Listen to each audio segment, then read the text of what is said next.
Mother সংগঠন আওয়ামী লীগ একই কারণে নিষিদ্ধ হতে পারত, কিন্তু তাদের রক্ত পিপাসা বন্ধ হয় নাই।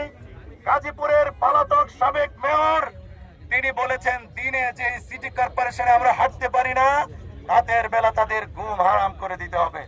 আমরা মনে করি তার এই বক্তব্যের প্রথম বলি আমাদের এই বন্ধুটি কাশেম ভাই, শহীদ কাশেম ভাই।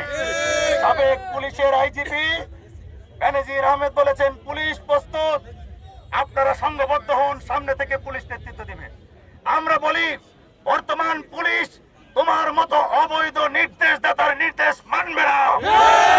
পুলিশ বাংলাদেশের পুলিশ ছাত্র জনতার মেজাজ বুঝে, তাদের চাহিদা বুঝে, আগামীর বাংলাদেশের প্রত্যাশাও বুঝে।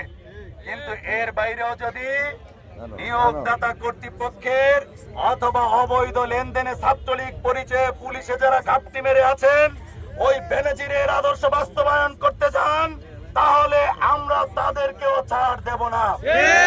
আমাদের পুলিশের এসপি এবং আমাদের কমিশনার সাহেব সেদিন যে বক্তব্য দিয়েছেন, মানুষের কাছে